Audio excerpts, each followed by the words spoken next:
देखिए, sum of first n terms of an AP पिछले class में हम लोग इसका फॉर्मूला डिराइव किए थे और कुछ प्रॉब्लम भी सॉल्व किए थे। आज हम लोग उसी से रिलेटेड कुछ और प्रॉब्लम्स देखेंगे। जैसे मान लिया जाए कि हम लोगों ने देखा कि कैसे एपी के एन टर्म्स का सम निकाला जाता है। अब उससे रिलेटेड कुछ डिफरेंट टाइप्स के क्वेश्चंस देखेंगे। जैसे ये क्वेश्चन है, देखिए, the sum of n terms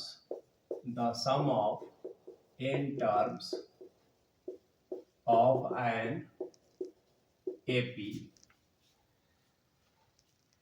are in the ratio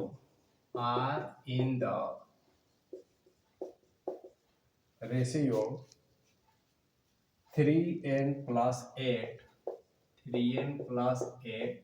ratio 5n plus 15। Question है आपसे कि फाइंड द रेशियो ऑफ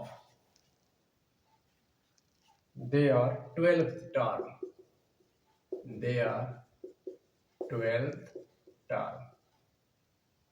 अब देखिए, यही क्वेश्चन है कि एपी है, उसके दो एपी है, तो उसके सम का, दोनों एपी के सम का रेशियो इतना दिया हुआ है, तो उनके 12वां पद का रेशियो क्या होगा। तो देखिए, let first term is equal to A1 and common difference is equal to D1।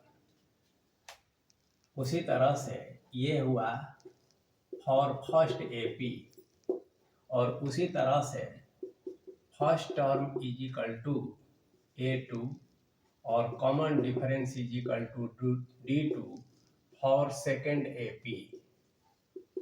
अब देखिए, n टर्म्स का सम दिया हुआ है, दोनों एपी में n टर्म्स का सम, तो हम डायरेक्ट सम लिखते हैं n/2 2a1 plus n-1 d1 और n/2, इसमें भी नंबर ऑफ टर्म्स n ही है, 2a2 प्लस n-1 d2, और ये दिया हुआ है क्या, 3n plus 8 by 5n plus 15। अब देखिए, बहुत आसान है, ये n/2 और n/2 कैंसिल हो गया।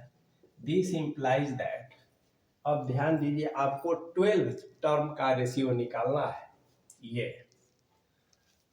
तो आप क्या करेंगे कि इसमें n का मान कितना रखा जाए कि ये 12 टर्म हो जाए। तो 12 टर्म होने के लिए ध्यान दीजिए, 12 टर्म को आप कैसे डिफाइन करेंगे। 12 टर्म को कहेंगे T12। तो फर्स्ट के लिए अगर कहते हैं तो A1 प्लस n-d1, तो n के जगह पर आप यहाँ 12 कह देंगे, यानी A1 प्लस 11d1। और अगर सेकंड का हम T12 डैश मान लें तो A2 प्लस 12-1d, यानी A2 प्लस 11d2, ऐसा। तो देखिए, ये फर्स्ट एपी का 12 टर्म, तो हमको यहाँ चाहिए कि 11d1 अगर आ जाए, n का मान इतना रखा जाए कि 11 आ जाए, और दूसरा यहाँ 2 नहीं रहना चाहिए। तो 11 यहाँ रखने के लिए और 2 को कैंसिल करने के लिए, तो यानी कि यहाँ n-1 के जगह पर हमें 22 रखना होगा। अब n-1 22 है, देखिए ध्यान से, n-1 के जगह पर जब 22 रखेंगे तब न 2 कॉमन होगा और यहाँ 11d1 हो जाएगा जो 12 टर्म होगा। तो n इज इक्वल टू कितना हो जाएगा, 23। तो इसमें हम इसको 1 नंबर मान लीजिए और कहेंगे कि putting n is equal to 23 ऐसे। और एक दूसरा तरीका है कि जो टर्म का आपसे रेशियो निकालने को कहा जाए तो आप इसको दुगना करके एक तो कम कर दीजिए। तो 12 टर्म 12, 12 दूनी 24 और 24 में एक घटा दीजिए तो 23। तो n इज इक्वल टू 23 इन 1। तो देखिए क्या होगा, 2a1 plus 23 minus 1d1 by 2a2 plus 23 minus 1d2, और इधर भी 3 into 23 plus 8 by 5 into 23 plus 15। This imply that 2 common हो गया, तो a1 प्लस देखिए 22 तो 11d1 और 2a2 plus 11d2 is equal to, अब इसको तो आप मल्टीप्लाई करके जोड़ दीजिए, कुछ बाई कुछ आ जाएगा, ये 2 और 2 कैंसिल हो जाएगा।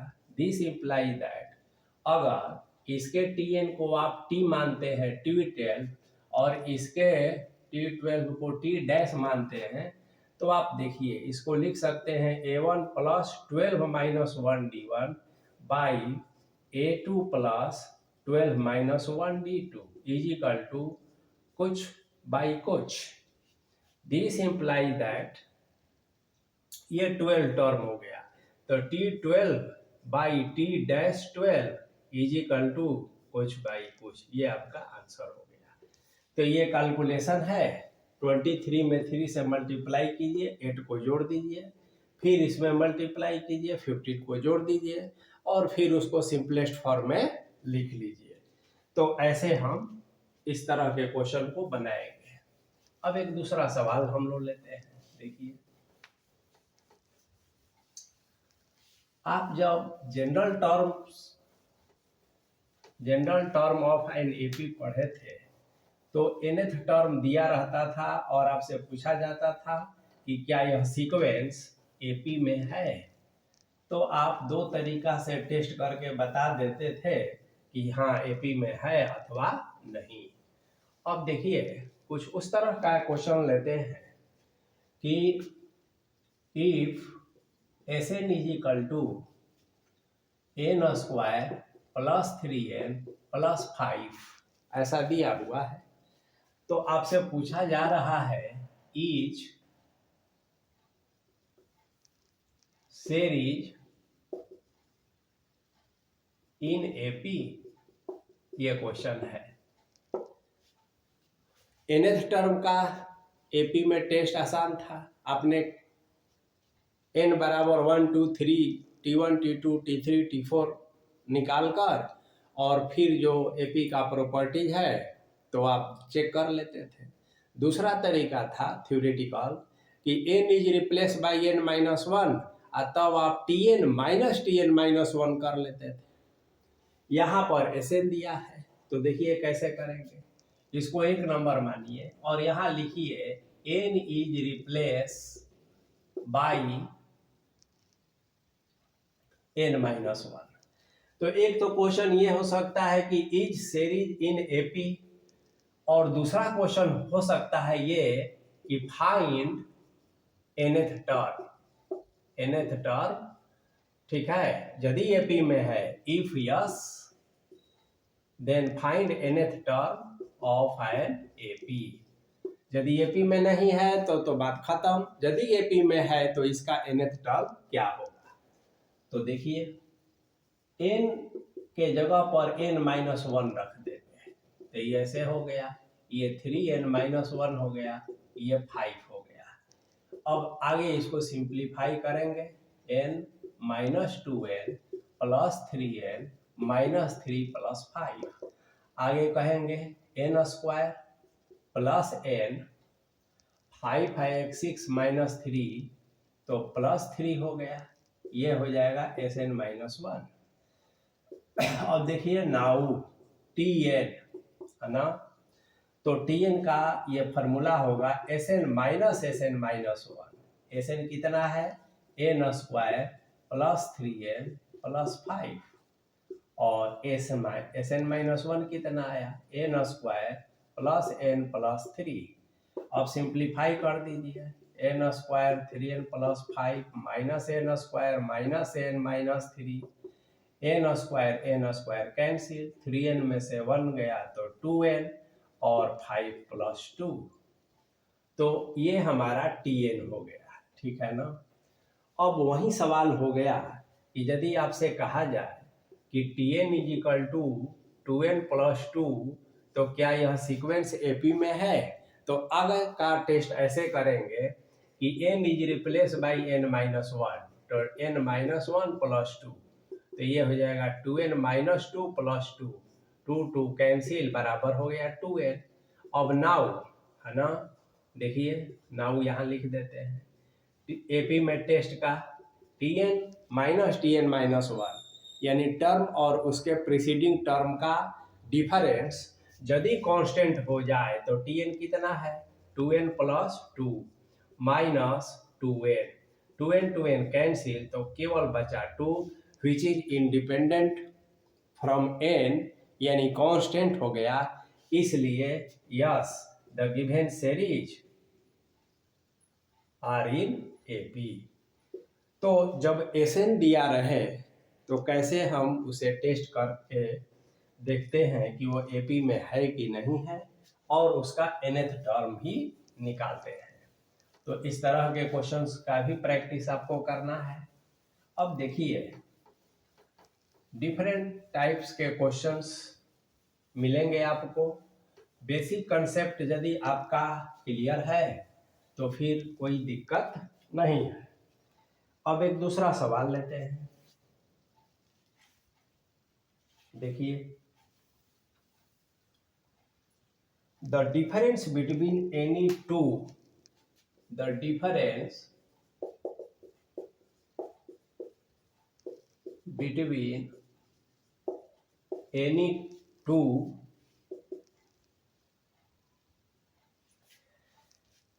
consecutive interior angle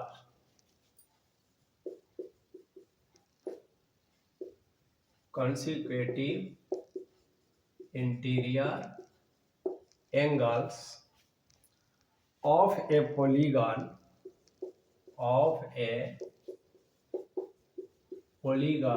each 5 degree।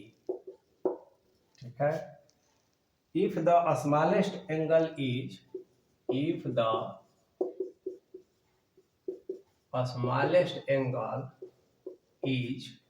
120 degree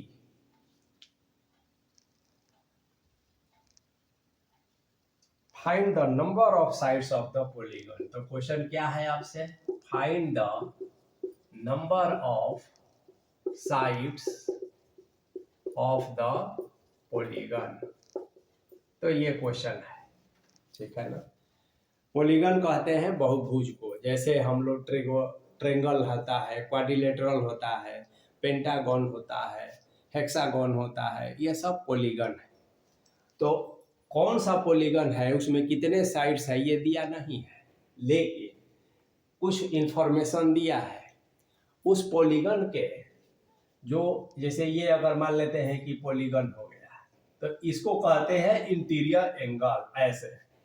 और केवल अगर ये कह दिया जाए कि the difference between interior angle तो हो सकता है कि एक इस एंगल के बारे में कहा जाए, एक इस एंगल के बारे में कहा जा रहा हो, लेकिन एक वर्ड शब्द लगाया कंसेक्यूटिव।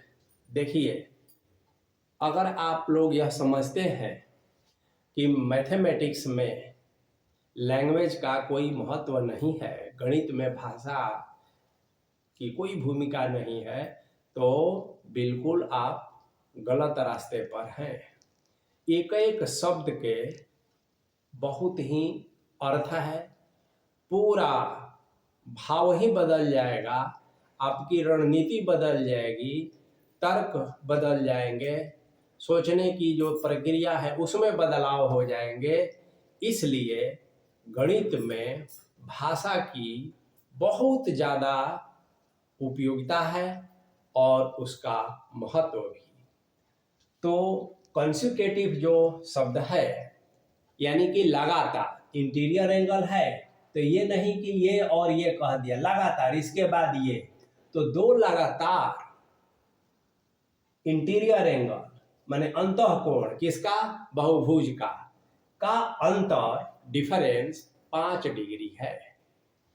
और इफ द स्मॉलेस्ट एंगल, सबसे इसमें जो छोटा कोण है वो कितने का है, 120 डिग्री। तो आपको करना क्या है कि कितने साइड्स होंगे, तो देखिए बहुत सोचना है। जब दो पॉलीगन के दो कॉन्सिक्यूटिव इंटीरियर एंगल का डिफरेंस 5 डिग्री है, तो इसका मतलब है कि जो स्मॉलेस्ट एंगल है ना आपका 120 डिग्री, ठीक है ना, तो अगला जो एंगल होगा कॉन्सिक्यूटिव 125 होगा, अगला जो होगा 130 होगा, अगला जो होगा 135 होगा। यानी यह इंटीरियर एंगल एक एपिक बनाता है, अरिथमेटिक प्रोग्रेशन के अनुसार है। तो ये तो तय हो गया, जिसका कॉमन डिफरेंस 5 डिग्री है और फर्स्ट टर्म ए है। अब ज्यामिति से आप जानते हैं कि किसी भी पॉलीगन के इंटीरियर एंगल का सम कितना होता है, तो आप ही जानते हैं, वी नो दैट, है ना, sum of interior angle of a polygon of n sides, मान लेते हैं कि n साइड्स का पॉलीगन है, तो क्या कहते हैं, तो कहते हैं n-2 इंटू 180, ऐसा कहते हैं, या कह सकते हैं 2n-4 90, दोनों एक ही बात है। तो n-2 इंटू 180 टेस्ट करके देख सकते हैं। यदि ट्रेंगल है तो n इजिकल टू 3 माइनस 2 1 में 180 का कीजिएगा तो 180 डिग्री हो गया। क्वाड्रिलेटरल, पेंटागन, हेक्सागन, तो ये ज्योमेट्री से आप जानते हैं। और मान लिया जाए कि इस पॉलीगन में n साइड है, लेट, है ना, number of sides is equal to n, तो एपी है ही फर्स्ट और पता है ही, a is equal to 120, d is equal to 5 degree. तो सम क्या होता है, तो देखिए सम में हो गया n-2 180, इतना सम, और n/2 सम का जो फार्मूला होता है 2a, तो 2 इंटू 120 डिग्री, n-1 और d हो गया 5 डिग्री। अब इसी को सिंप्लीफाई कर देंगे तो n का मान आपको निकल जाएगा। अब देखिए ये 2 इसमें मल्टीप्लाई हो जाएगा, तो n-2 इंटू 360 हो गया, और ये हो जाएगा n इंटू इतना, और ये हो जाएगा देखिए 5n और माइनस 5 डिग्री, ऐसा। तो आगे बढ़ेंगे, तो n-2 360 degree is equal to 5n square, ये जो है 235 होगा, प्लस 235n हो गया, ये 360n माइनस इतना is equal to 5n square 235n। अब देखिए इसको आप सिंप्लीफाई कर लीजिए तो यह n में क्वाड्रेटिक हो जाएगा। अब n में क्वाड्रेटिक हो जाएगा तो n को यहाँ 2 मान मिलेगा। अब प्रश्न ये उठेगा कि क्या दोनों आंसर होगा या एक आंसर होगा, तो ये बड़ा आसान है। मान लिया जाए इसको आप सिंप्लीफाई करेंगे तो n का मान 9 और 16 आ जाएगा। आप लोग क्वाड्रेटिक इक्वेशन सॉल्व करेंगे तो पता चल जाएगा। अब हम क्या कहें कि इस पॉलीगन को 9 साइड है या 16? तो देखिए टेस्ट करना भी आप जानते हैं, यदि आप n इजिकल टू 16 लेते हैं तो क्या समस्या होती है? देखिए ये लास्ट एंगल जो होता है तो क्या हो जाएगा, a plus n minus 1d। a है 120 डिग्री, ये 16 माइनस 1 है और d 5 है, यह 120 डिग्री हुआ। अब 1575 हो गया, यानी 195 हो गया। किसी भी पॉलीगन में कोई एक इंटीरियर एंगल एक से ज़्यादा हो ही नहीं सकता है, और यह तो 195 हो गया। इसलिए n इजिकल टू 16 पॉसिबल नहीं है, तो n is equal to 9 is the only answer. तो इस पॉलीगन में 9 साइड है। चलिए अब हम लोग एक दूसरा सवाल लेते हैं।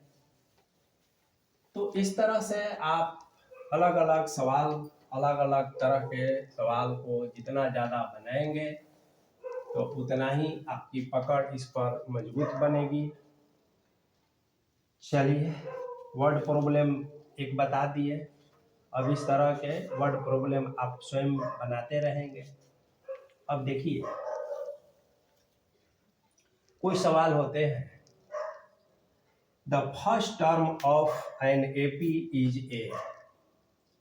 देखिए the first term of an AP is A, है ना, and the sum of first p terms is 0, and the sum of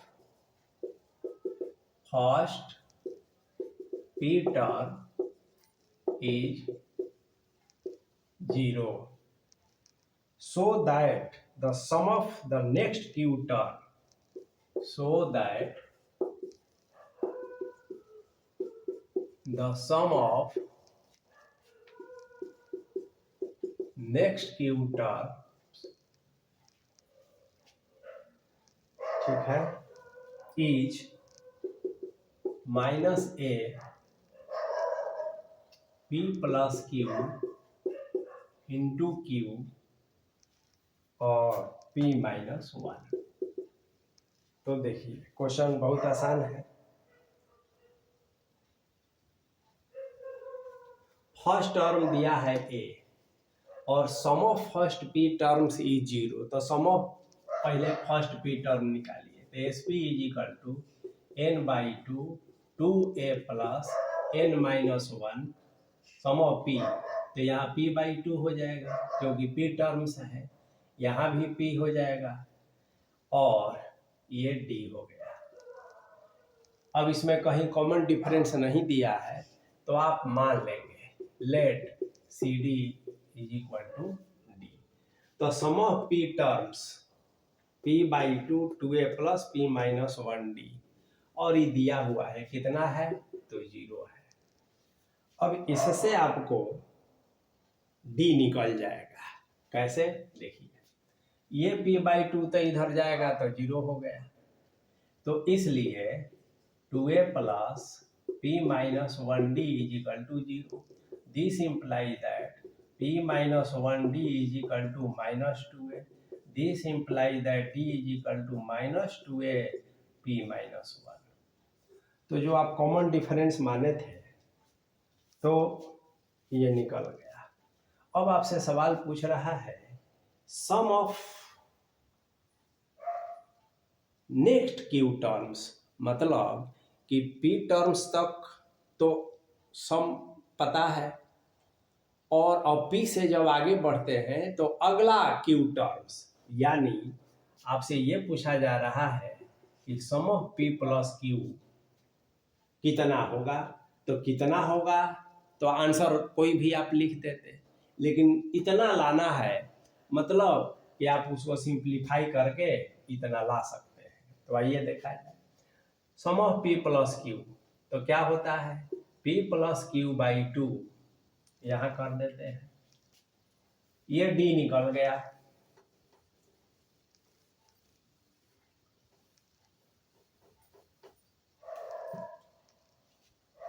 देखिए हम लोग का डी आ गया -2a/p-1, ये डी हो गया। अब सम ऑफ p प्लस क्यू, तो p plus Q by 2a क्योंकि फर्स्ट टर्म में है, और यहाँ हो जाएगा p प्लस क्यू -1 और यहाँ हो जाएगा d। अब देखिए p plus Q by 2a plus p plus Q -1 और d का मान यहाँ पुट कर दीजिए, तो -2a/p-1। अब ये एक सिंपल कैलकुलेशन है, आप इसको सिंप्लीफाई कर लीजिए तो आपका आंसर आ जाएगा। अब देखिए हम थोड़ा कर भी देते हैं, p plus Q by 2a plus, ये तो कोई बड़ी बात है नहीं। देखिए इसको इसके साथ कर दीजिए, तो p -2a/p-1 हो गया, प्लस q और -2a/p-1 हो गया, और माइनस माइनस प्लस 2a और p-1 हो गया। तो देखिए 2a ये सब में है, p-1 p-1 p-1, तो आप इसको ऐसा लिख सकते हैं। देखिए 2a p plus Q by 2 और यहाँ 1 अब हो जाएगा, यहाँ minus plus minus minus p/p-1 हो जाएगा, यहाँ प्लस 2a तो चल गया तो ये भी माइनस हो जाएगा, q/p-1 हो गया, और 2a चला गया तो प्लस 1/p-1 हो गया। तो ऐसे हुआ, ठीक है। अब इसको सिंप्लीफाई कर दीजिए। देखिए पहले हम इसको कर लेते हैं, तो आसानी से आपका ये रिजल्ट आ जाएगा।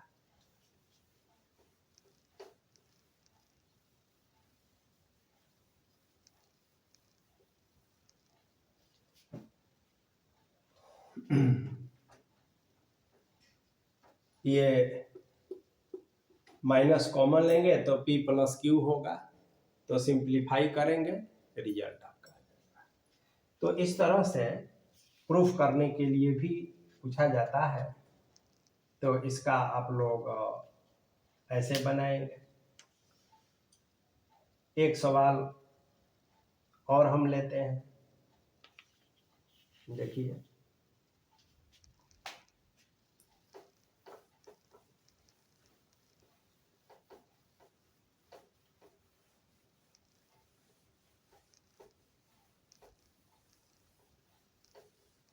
ये एक बहुत आसान सवाल है। The sum of first p q and r terms of an AP, the sum of first p q and r terms of an AP, ठीक है, दिया हुआ है कितना, r a b c respectively क्रमशः, सो दैट, तो दिखाना है a/p q minus r plus b/q r minus p plus c/r p-q is equal to 0। तो देखिए let first term is equal to x and common difference is equal to d।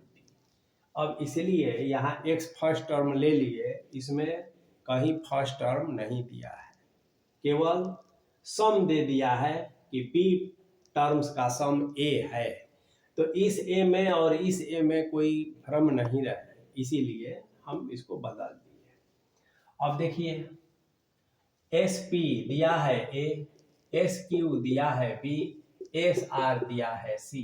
अब S P का formula होता है P/2 2a plus P minus 1D is equal to ए।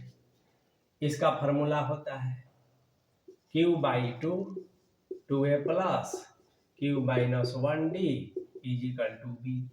और इसका formula उसी तरह से R/2 2a plus R minus 1D is equal to सी।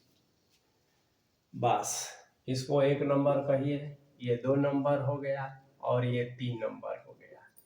अब ध्यान दीजिए, हम लोग इस ए को लिखे हैं और इस ए को लिखे हैं तो कंफ्यूजन है, इसीलिए हमने फर्स्ट टर्म को x माना।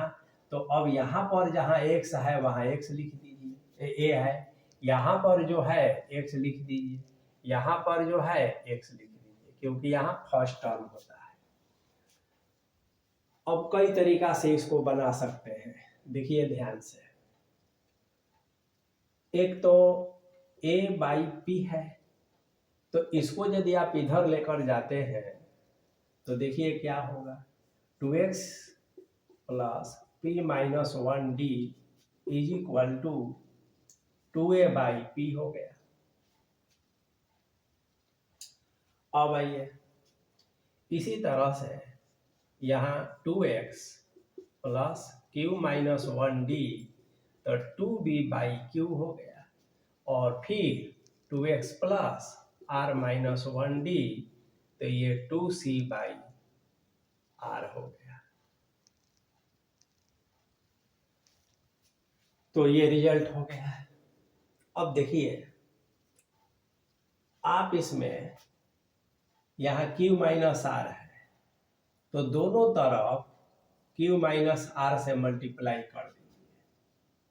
यहाँ r माइनस p है तो दोनों तरफ r माइनस p से मल्टीप्लाई कर दीजिए। यहाँ p माइनस q है तो दोनों तरफ p माइनस q से मल्टीप्लाई कर दीजिए। अब जब दोनों तरफ मल्टीप्लाई करेंगे तो देखिए यहाँ क्या हो जाएगा, 2 तो कॉमन हो जाएगा और a/p और यहाँ हो जाएगा q माइनस r, जोड़ेंगे फिर b/q और r minus p plus c/r और p minus q। LHS RHS एक तरफ, RHS को इधर कर दिए, ये 2 रहेगा इज इक्वल टू। अब हम जो दूसरे तरफ का पार्ट है इसके बारे में काम करेंगे। तो देखिए, तो देखिए 2x यहाँ है, q माइनस r, 2x यहाँ है, 2x यहाँ है, तो 2x कॉमन ले लेंगे तो क्या बचेगा, यहाँ q minus r plus r minus p plus p minus q। और दूसरी बात d d d, तो एक d कॉमन लेंगे तो क्या होगा, p minus 1 q minus r plus q minus 1 और r minus p plus r minus 1 और p माइनस q, ऐसे है।